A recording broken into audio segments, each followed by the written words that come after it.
Hello everyone and welcome to the new development update for Tainted Grail, the Fall of Avalon.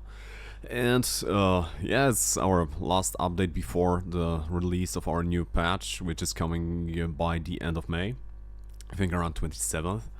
But yeah, don't worry, after we're done with the patch and after you can play it, we're going to be posting those updates, I hope monthly.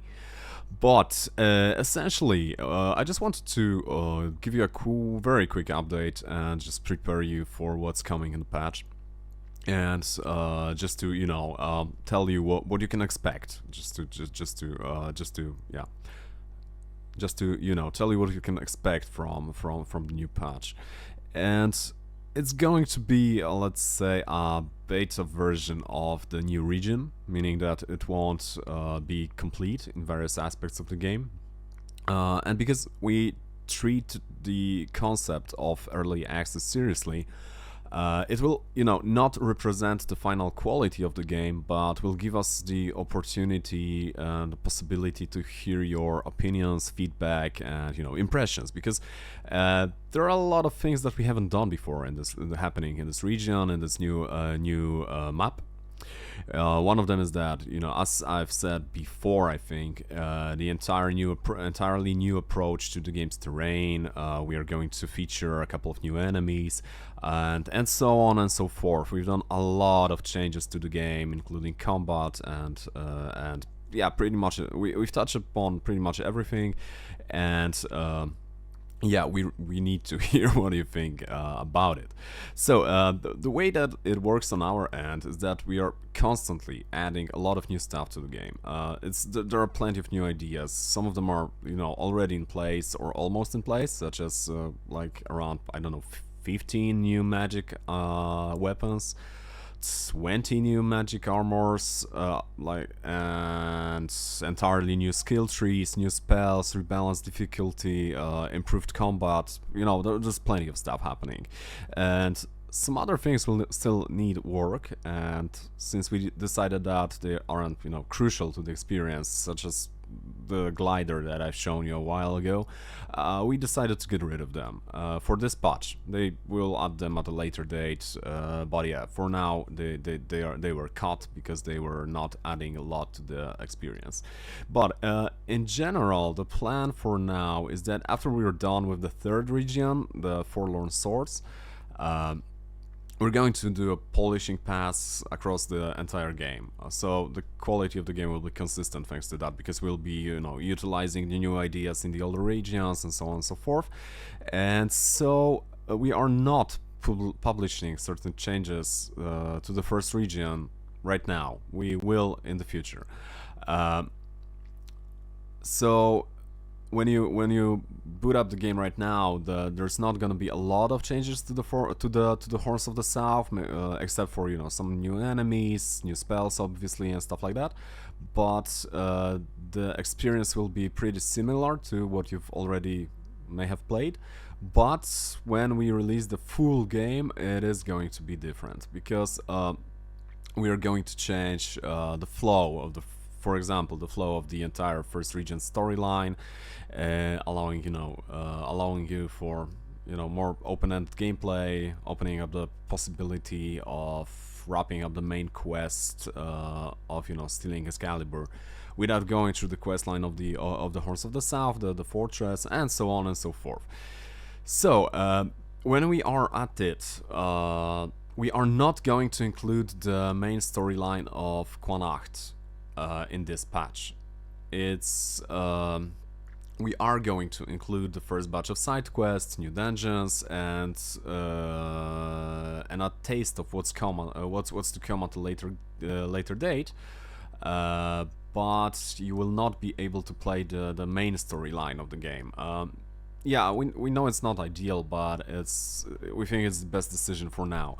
There are still things that we want to add to this region, and they will make this main storyline better, but we just didn't have the time to do it right now, or we're still waiting for some features to actually do that. But there will be a lot of stuff to do in this patch.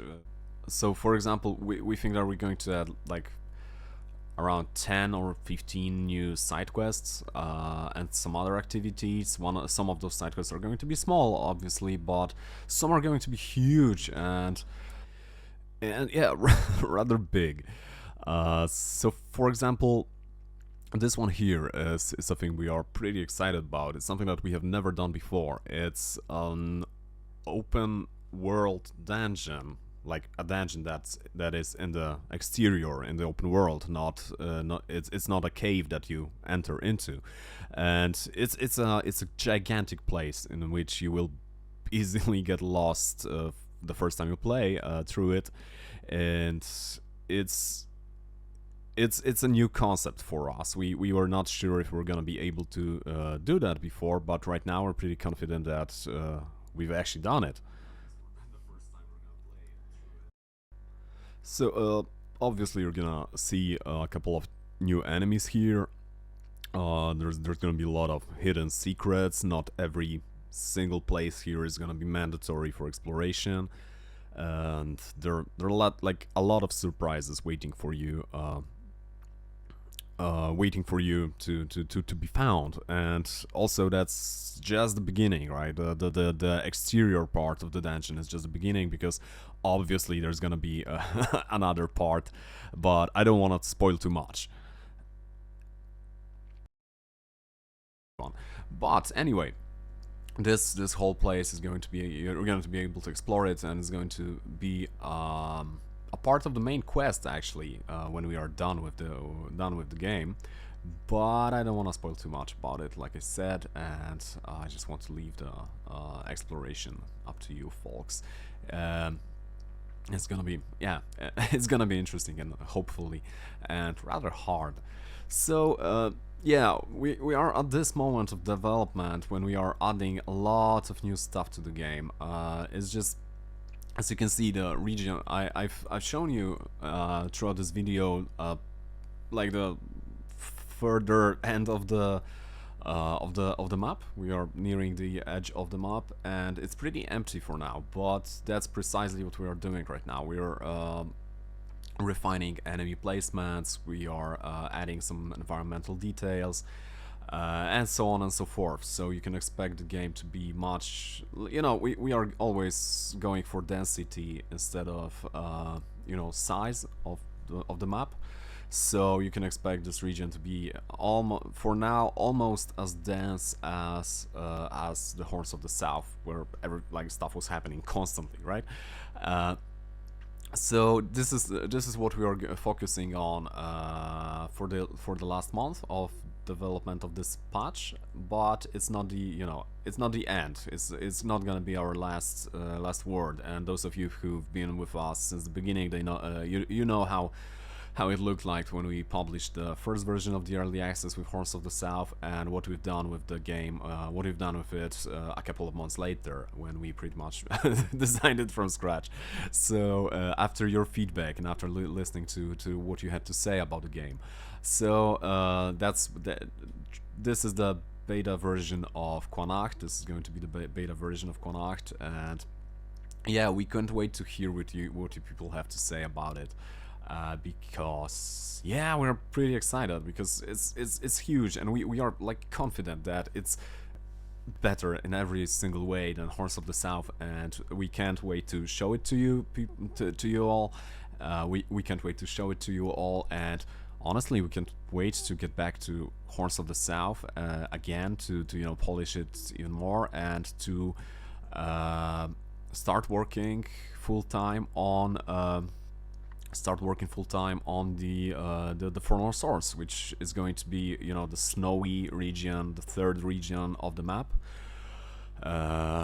which is going to contain a lot of new ideas as well. So this is the development update for April, and it's the last update before we release the new patch. And yeah, we you know, I don't want to show you too much because I don't want to spoil you the fun out of exploring the game for yourselves, but yeah, just I can't wait to hear your thoughts and opinions about this. If you're interested in anything, want to know anything about what's coming and what we are changing and so on, just please reach out to us on Discord or on Steam. We read everything, and yeah, see you soon.